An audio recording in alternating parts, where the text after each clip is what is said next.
تو اس لیے یہ ہے کہ مثبت سوچ جب تک نہیں ہوگی، دیکھیں پاکستان کا جہاں وہاں پر جو لگائی گئی، تو آپ کو نہیں لگتا کہ ایسی کھلی کچہریاں تو ہونی چاہیے کہ عام شہری آئے اور اپنی جو پریشانی، اپنا جو موقف، اپنی ضرورت ہے وہ رکھ سکے؟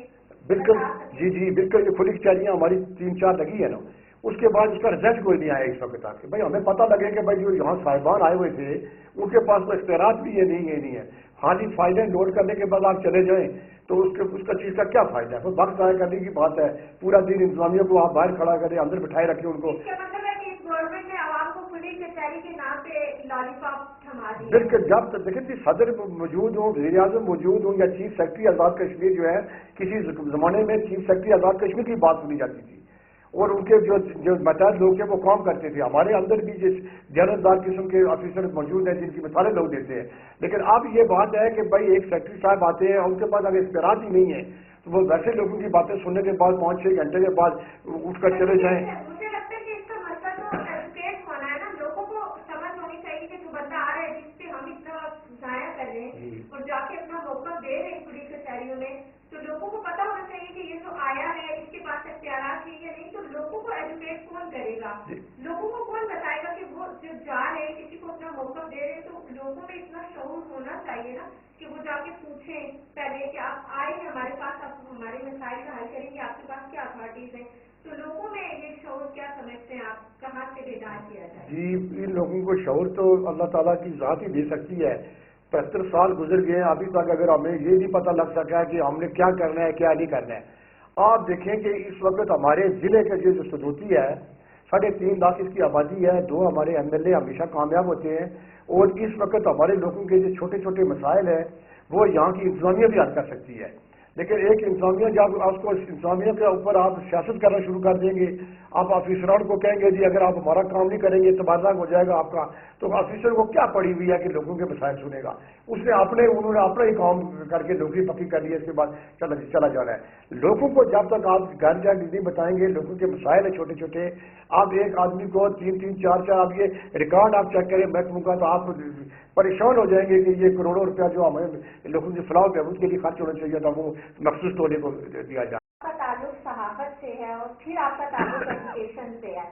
ہمارا سدوتی بہت پسماندگی میں ہے، لوگوں میں شعور کی کمی، جیسے سلیم صاحب نے بھی کوٹ کیا ہے، لوگوں میں بہت شعور کی کمی ہے. لوگوں کو ہی ایجوکیٹ نہیں، لوگ خود سے ایجوکیٹ نہیں ہے تو لوگ کو پتہ ہی نہیں ہے کہ ان کا حق کیا ہے اور وہ اپنا حق کیسے لیں.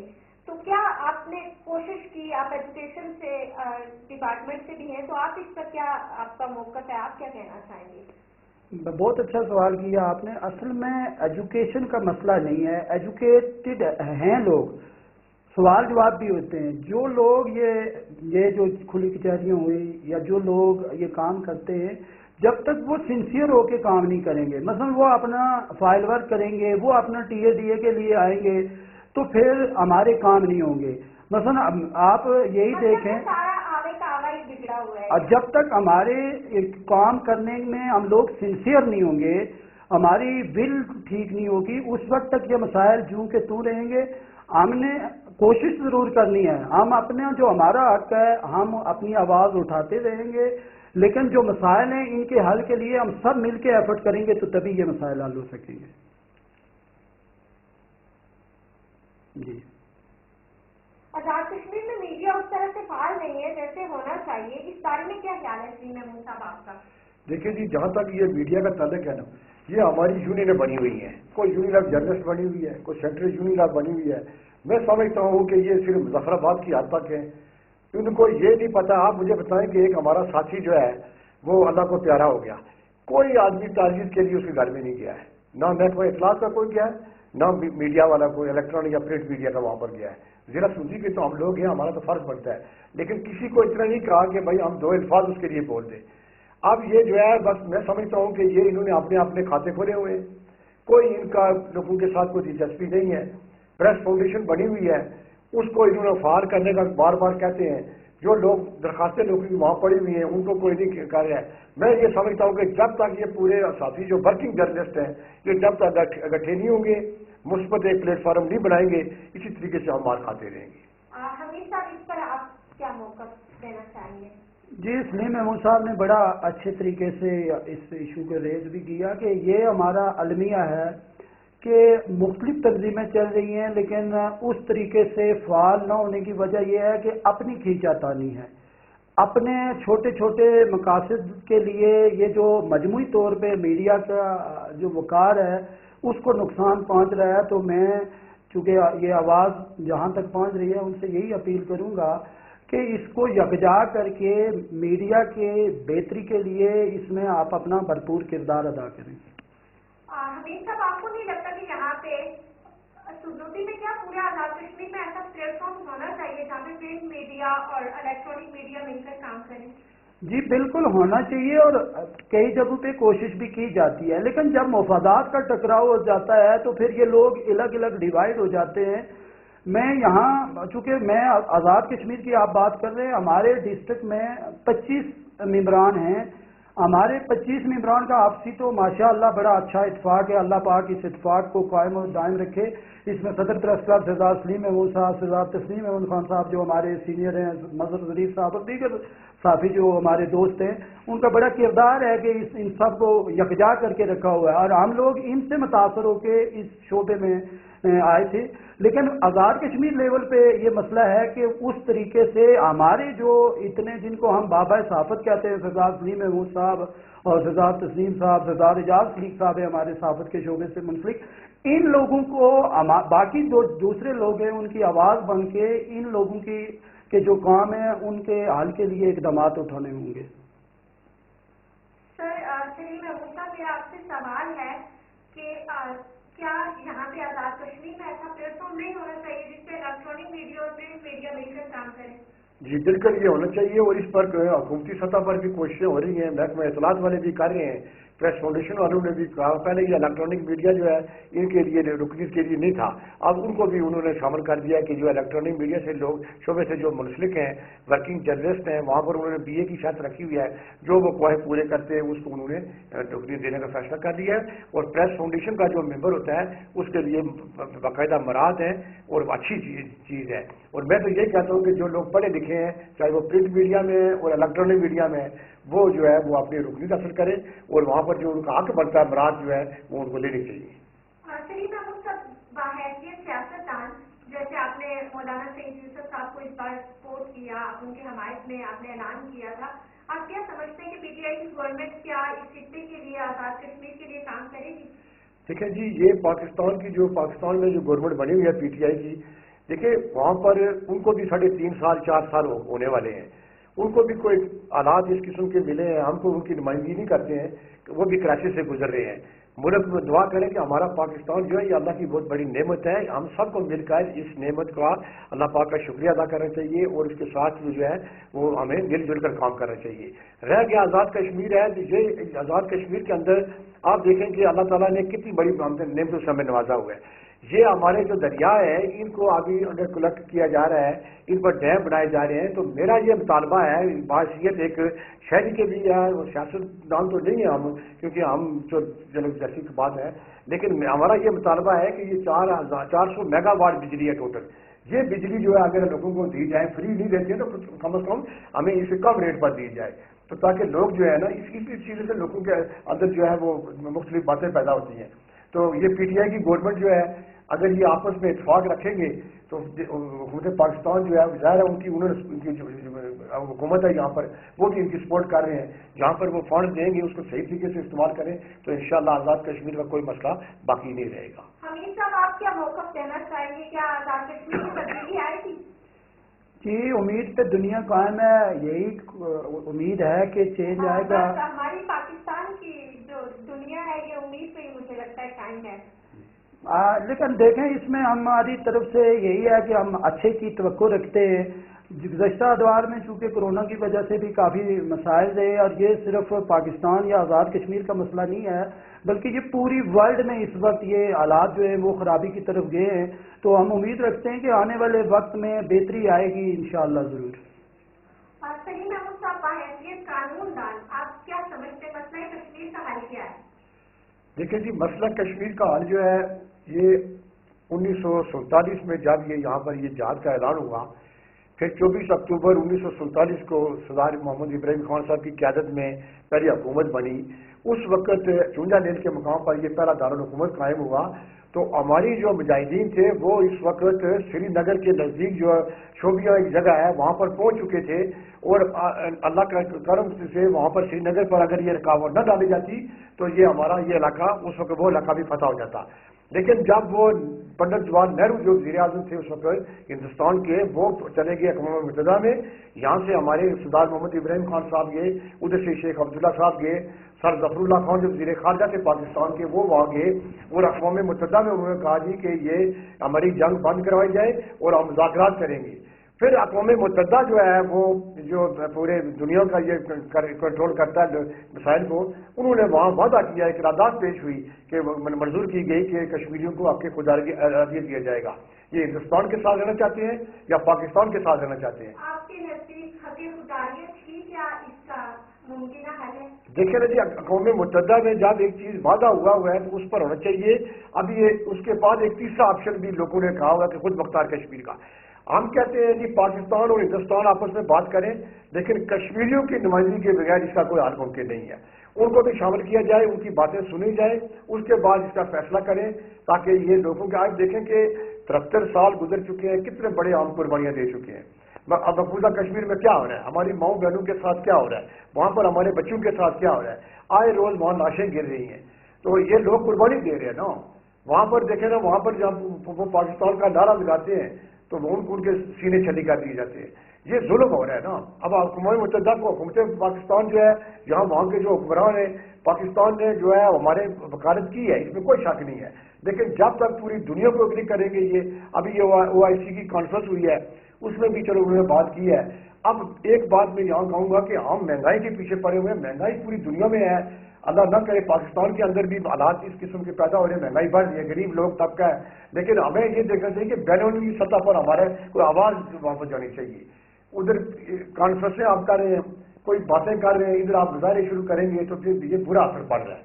اور ہندوستان جو ہے اس کو یہ سمجھانے کی ضرورت ہے کہ بھائی نہ کرو, یہ پاکستان ایٹ بھی اس کی طاقت اللہ نے اس کو دی ہوئی ہے, اسی لیے وہ ہندوستان بھی اسے جو ہے وہ گھبراتا ہے. لیکن مسئلہ کشمیر کے حل کے بغیر نہ ایشیا میں امن ہوگا, نہ ہمیں کوئی سکون ملے گا, نہ ان کو کوئی سکون ملے گا. حمید صاحب, آپ کیا سمجھتے ہیں, وہ بطور صحافی بحیثیت صحافی ممکنہ حل کیا ہے مسئلہ کشمیر کا؟ دیکھیں, کشمیری جو چاہتے ہیں جب تک ان کو حق خود ارادیت نہیں دیا جاتا, میں سمجھتا ہوں کہ یہ کشمیریوں کا بنیادی رائٹ ہے کہ وہ جو چاہتے ہیں ان کی مرضی کے مطابق ان کو جینے کا حق دیا جائے.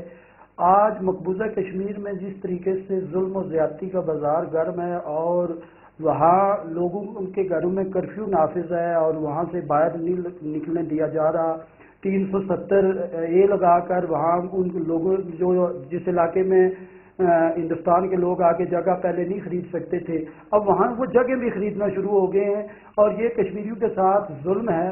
تو میں یہی کہوں گا کہ کشمیریوں کو ان کا جو بنیادی رائٹ بنتا ہے اس کے مطابق حق خود ارادیت دے دی. جی جی سر, ایک بہت بڑا مسئلہ موجودہ وقت میں مہنگائی کی صورت میں اس کا ممکنہ حل آپ کے نزدیک کیا ہے؟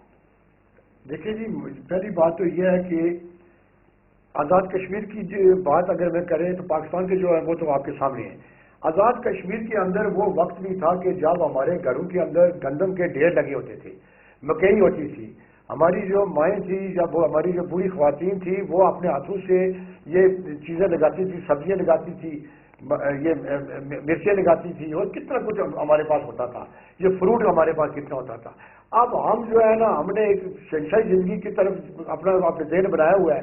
آپ دیکھیں کہ اگر یہ چیزیں ہم پاکستان سے ہر چیز ہم وہاں سے لاتے ہیں, بھائی ہمارے پاس یہاں پر ڈیری فارم کے لیے انہوں نے کروڑوں روپیہ تقسیم کیا آزاد کشمیر گورنمنٹ نے, ڈیری بینک سے قرضے لے کے دیے, وہ کسی کی بھینس مر گئی, کسی کا بیچارے کا نقصان ہو گیا, وہ آپ پیٹنا شروع ہو گئے جی ہمارا نقصان ہو گیا. بھائی ہماری پالیسی کوئی نہیں ہے. حکومت آزاد کشمیر جو ہے یہ بے روزگار اور نوجوان ہیں, ان کو قرضے دیں, یہاں انڈسٹریز قائم کریں, اس کے علاوہ جو ہے جہاں جہاں لوگوں کی سہولیات ہیں ان کو فراہم کریں, اور نوجوانوں کو یہ جو 30-30 ہزار روپیہ آپ دیتے ہیں وہ موبائل ٹچ موبائل دے کر پورا دن ٹچ موبائل پر کھیلتے رہتے ہیں, تو یہ پھر غربت کیسے دور ہوگی؟ اس طرح نہیں غربت دور ہوتی ہے. گورنمنٹ آزاد کشمیر جو ہے